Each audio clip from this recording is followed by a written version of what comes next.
Kimia tingkatan 4, bab 6, asid, base dan garam. Apakah yang akan kita pelajari dalam tajuk ini? Ni senarai subtopik yang kita kena belajar. Banyak gila kan? Bab 6 merupakan tajuk yang agak panjang, agak sukar nak faham dan agak banyak juga yang perlu kita ingat. Jadi cara terbaik untuk menguasai tajuk ini adalah dengan belajar sikit-sikit, lama-lama jadi pandai. Okey, belajar setiap subtopik satu demi satu.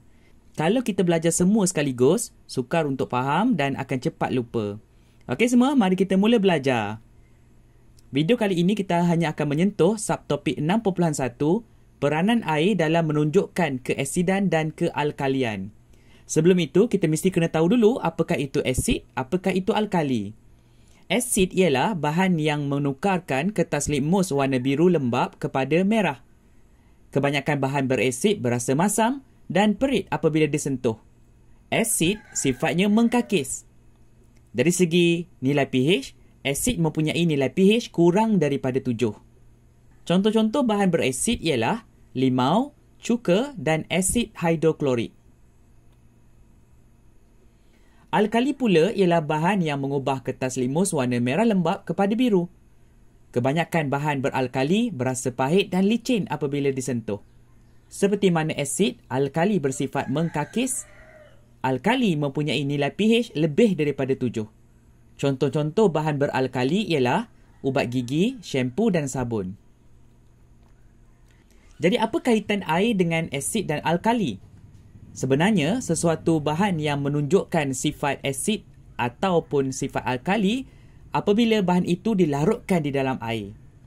Mesti ada something yang berlaku apabila bahan bertindak balas dengan air, bukan? Dalam bab 6 ini, kita akan belajar bahawa tindak balas antara bahan kimia dan air menghasilkan ion hidrogen ataupun ion hidroksida. Kehadiran ion-ion inilah yang memberikan sifat-sifat asid dan alkali yang kita bincangkan tadi.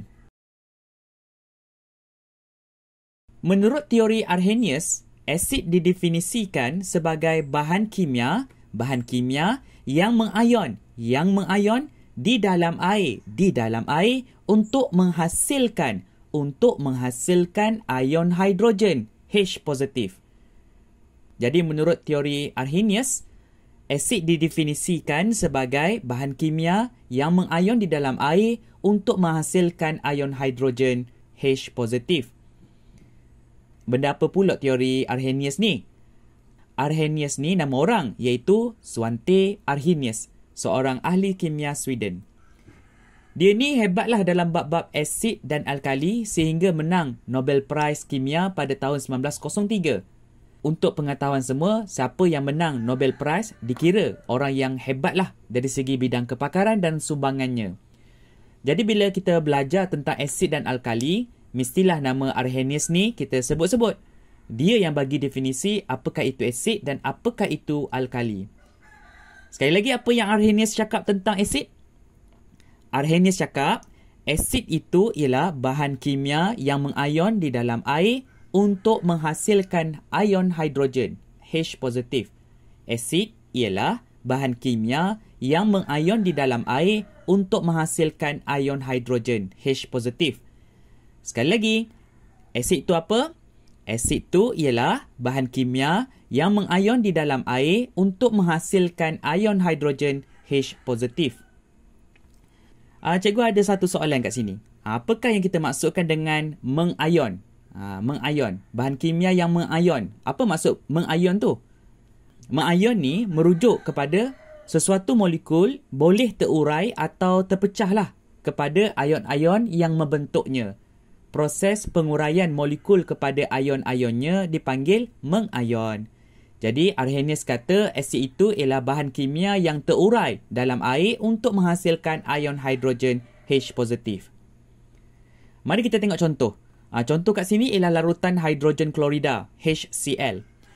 Apabila larutan hidrogen klorida melarut dalam air, molekul hidrogen klorida akan mengayon di dalam air untuk menghasilkan ion hidrogen H positif dan ion klorida Cl negatif.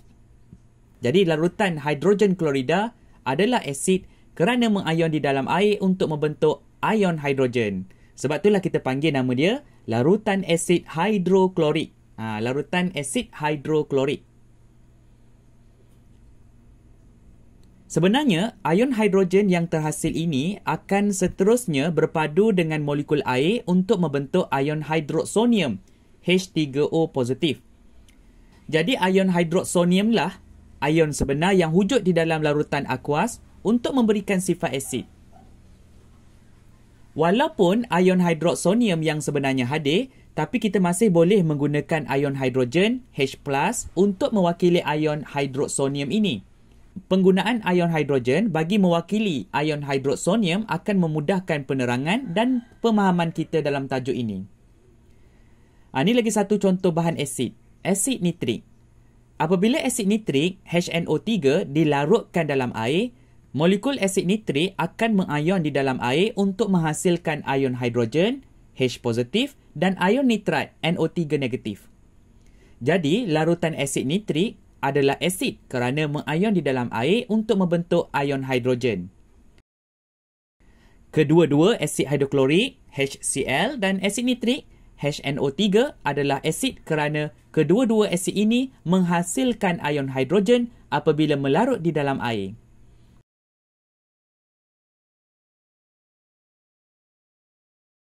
Kita tahu yang apabila suatu asid mengion dalam air, ion hidrogen terhasil. Persoalannya sekarang, berapakah bilangan ion hidrogen yang terhasil? Adakah semua asid yang mengion di dalam air akan menghasilkan satu ion hidrogen seperti mana asid hidroklorik dan asid nitrik tadi? Sebenarnya, asid yang mengion di dalam air menghasilkan 1, 2 atau 3 ion hidrogen. Berapa banyak bilangan ion hidrogen yang terhasil merujuk kepada apa yang kita panggil sebagai kebesan asid. Kebesan asid. Kebesan asid merujuk kepada bilangan ion hidrogen yang boleh dihasilkan oleh satu molekul asid apabila mengion di dalam air. Sekali lagi, kebesan asid merujuk kepada bilangan ion hidrogen yang boleh dihasilkan oleh satu molekul asid apabila mengion di dalam air. Berdasarkan kebesan asid, asid dapat dikelaskan kepada 3 kumpulan atau 3 jenis. Asid monoprotik, asid diprotik ataupun asid triprotik. Asid monoprotik ialah asid yang menghasilkan satu ion hidrogen bagi setiap molekul asid yang mengion di dalam air. Mono maksudnya satu. Jadi, monoprotik maksudnya asid yang menghasilkan satu ion hidrogen.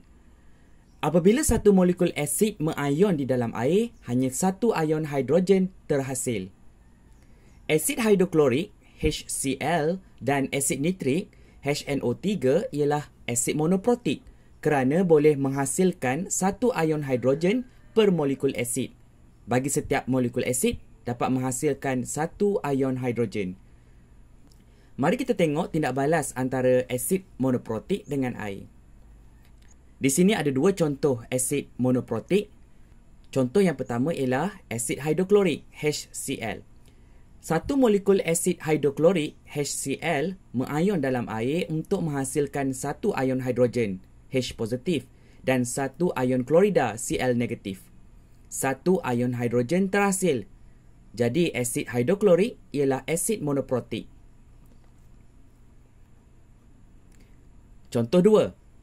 Satu molekul asid nitrik, HNO3, mengion di dalam air untuk menghasilkan satu ion hidrogen, H positif, dan satu ion nitrat, NO3 negatif. Satu ion hidrogen terhasil. Jadi, asid nitrik ialah asid monoprotik. Asid monoprotik ialah asid yang mengion dalam air dan menghasilkan satu ion hidrogen.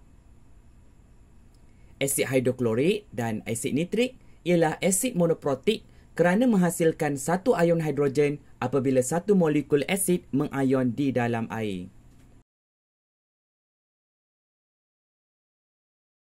Asid diprotik pula ialah asid yang menghasilkan dua ion hidrogen bagi setiap molekul asid yang mengion di dalam air. Di maksudnya dua. Jadi diprotik maksudnya dua hidrogen ion. Dua ion hidrogen. Apabila satu molekul asid mengayon di dalam air, dua ion hidrogen terhasil. Contoh-contoh asid diprotik ialah asid sulfurik H2SO4 dan asid karbonik H2CO3. Asid sulfurik dan asid karbonik ialah asid diprotik kerana menghasilkan dua ion hidrogen per molekul asid. Okay, mari sekarang kita tengok tindak balas antara asid diprotik dengan air. Satu molekul asid sulfurik H2SO4 mengayon di dalam air untuk menghasilkan dua ion hidrogen H+ dan satu ion sulfat SO42 negatif. Dua ion hidrogen terhasil. Jadi asid sulfurik ialah asid diprotik.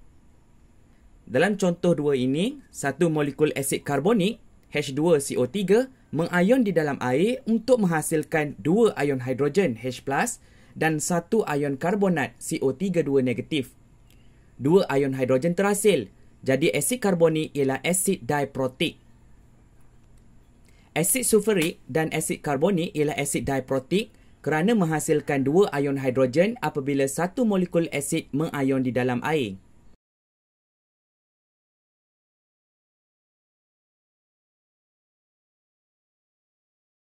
Seterusnya, asid triprotik.